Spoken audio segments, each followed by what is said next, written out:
A teaser trailer can be a very important thing to get right. It's often one of, if not the first piece of marketing that gets released for a film, so it's important to immediately get on the audience's good side. There are two main avenues you can take when making one of these. The easiest, and as a result most common way of doing this, is to effectively make a miniature trailer that shows a few glimpses of scenes from the movie without giving a great deal away. The second way is to create an original scene that isn't actually present in the movie, but still gets across the general vibe of the film. In my opinion, option number 2 is by far the much more interesting choice because it takes what could just be a straightforward advertisement for a work of art and makes it its own work of art. It's not hard to see why it doesn't happen very often, though. Movies are already expensive and time-consuming to make, and from a business perspective, it can be hard to justify using even more time and resources to market a product when you can just as effectively repurpose the work that you've already done. Or maybe filmmakers just want to make their movie and be done with it without having to worry about a million other micro projects alongside it. It's a mindset that I can't necessarily fault the industry for having, but it is a shame that very few people seem to want to do more than what's expected of them for building up hype. What's doubly disappointing is that there's a certain animation studio that used to have a little more fun with their marketing, but now almost never seem to do it anymore. Pixar were basically the studio in terms of raising the bar for animated movies in the late 90s and throughout the 2000s in terms of creativity, and that dedication extended into how they introduced us to these movies in the first place. But as the years have gone on, much like how the standards for the studio have kind of lowered in general, it's a practice they seem to have mostly done away with, only bringing it back on rare occasions. It's something that I wish they were still doing a lot more regularly because a lot of their old teasers were, and still are, genuinely worth watching. Okay, well, to be fair, they did kind of start out from humble beginnings. The earliest example I was able to find of Pixar doing this was their teaser for A Bug's Life, and it isn't anything too special. It's just Flick and the circus bugs gathering on a leaf in a minute-long build-up to a single, just okay joke. Oh, I didn't know it was connected. Sorry! However, this was back when Pixar had only just revolutionized the entire animation industry with Toy Story, the first ever fully CGI movie. Back then, you probably could impress people with just this animation alone. And to this teaser's credit, this does hint at the slightly larger scale that Pixar was taking their animation to with their environments. From the character's perspective anyway. I mean, the detail on that leaf still looks good roughly 15 years later. It wasn't long though before these teasers got a bit more interesting from a writing perspective, starting with Monsters, Inc.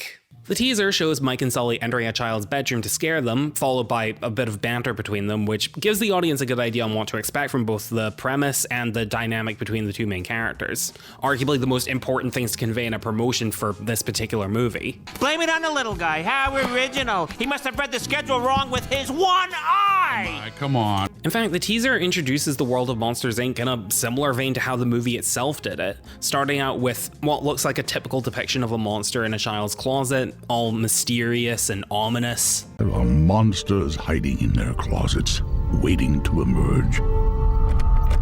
Followed by the juxtaposition that these monsters are essentially just thoroughly normal people in a relatively mundane factory setting. In this case, with elements like Mike and Sully having to slide a card through the door to unlock it and discussing things like work schedules and donuts. Okay, I'm gonna go back to the break room before all the donuts are gone. A lot of other teasers during this period had a very similar approach of creating, in essence, a quick comedy skit that gets across what to expect from the movie in terms of premise and character interactions. Finding Nemo's teaser opens with some interaction between Marlin and Dory, which introduces us to Dory's playfulness and forgetfulness. Nothing in my noggin. And Marlin's attempts at being patient and cooperative with her, only to eventually get frustrated with her. Could a bigger fish swallow me? Was it something I said? Top that off with a mention of looking for the East Australian current, and you've got yourself a basic yet somewhat entertaining demonstration of what it's like watching Finding Nemo. I am miles from home with a fish that can't even remember her own name. Boy, I bet that's frustrating. Hell, you can even go more minimal than that. Toy Story 3 had a teaser which played to character interactions pretty much exclusively. There's no indication on what the plot of the movie is going to be about. It's just Andy's toys talking to each other and the reveal of the Toy Story 3 logo. And that still works in getting you excited for the movie because it's basically telling the audience, remember how much fun these characters were in the first and second movies? Don't you want to see more of them? It helps that for a teaser that, let's face it, not many people are going to watch after the movie comes out, they don't skimp on the jokes. I Oh, great. I threw my back out. I think it really demonstrates just how likable these characters are that you can just put them on screen for less than 2 minutes just being themselves, and that can serve as an effective advertisement all on its own. Speaking of doing a lot with very little, the teaser for Up, again, gives very little indication of the plot, or even characters this time around, but it still knows exactly how to capture your attention.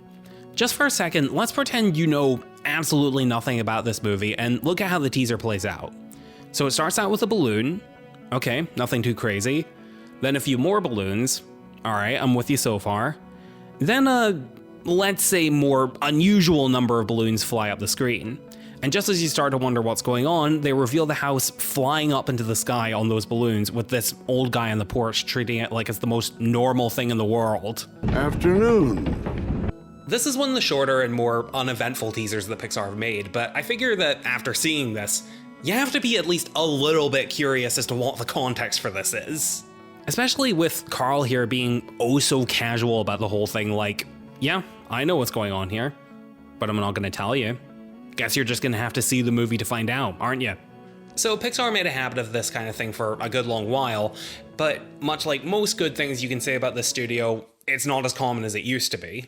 Going through all these teasers, the first movie of theirs since Toy Story where I couldn't find one that had this more creative approach was Cars 2. Oh, there's a big surprise! That's an incredible... I think I'm gonna have a heart attack and die from that surprise! Well, okay, in all fairness, Cars 2 wasn't the point when Pixar completely stopped doing this. To be honest, they never completely stopped. Even Cars 2 is just mostly clips from the movie with one original bit at the end. But it was the point when they seemingly started weaning off it, and whenever they did do something original, it usually wasn't anything special.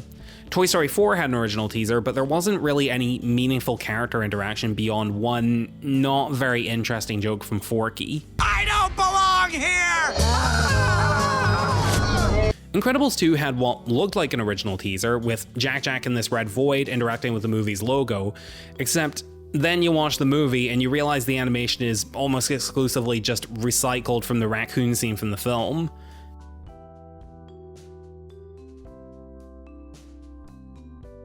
Soul, despite being one of the best recent Pixar movies, had a fairly standard trailer consisting of just clips from the movie with one really not funny original clip thrown in at the end.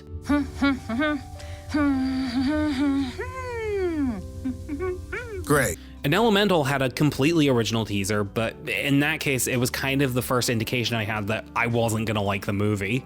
It just kind of looked like generic Pixar, what if blank had emotions story, with not much else setting itself apart.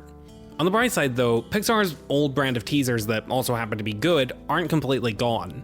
One that really sticks out in my mind though is the teaser for Monsters University, which actually calls back to the teaser for the original film. Since the very first bedtime, all around the world, children have known that there are monsters hiding in their closets. Since the very first bedtime, all around the world, children have known there are monsters hiding in their closets. But what they don't know is, it's nothing personal.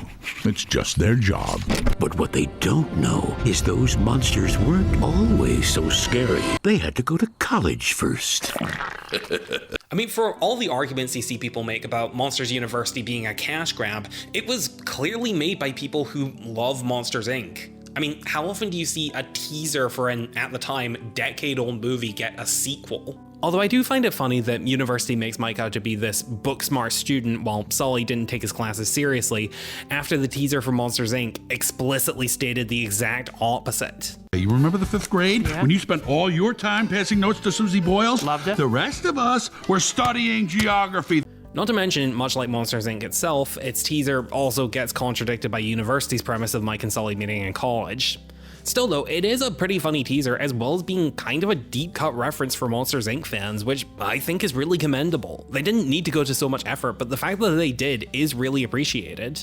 It's a bit like modern Pixar as a whole. The teasers aren't quite what they once were, but there are still a few sparks left of inspiration in the studio that ultimately keeps me coming back. Really, if nothing else, I wish these shorts were just better preserved in an official capacity. A number of these teasers I had to find via this one unofficial YouTube channel, Pictazar. I mean, is there any reason not to put these in the extras menu on Disney Plus, since that's how most people are going to be watching these movies nowadays anyway? It's easier to justify them making 3 separate slots for the exact same Wall-E trailer, one in English, one in Danish, and one in English with Portuguese subtitles. Doesn't Disney Plus already have a setting for that? Still, no matter what happened in the past or what will happen in the future, Pixar will still be remembered as one of the best animation studios of all time. And when you see the level of care that they put into even relatively minor aspects like this, it's easy to see why. Special thanks to my Patreon supporters Heather Reed, Zelda, Radio Peo, Moon Goddesses, and Will. Thank you so much for the support. If you'd like to see your name in the credits, along with early access to scripts and videos, as well as exclusive unused video thumbnails, or if you'd just like to chat with me, consider supporting me on Patreon for just $1.50 a month. The link is in the description.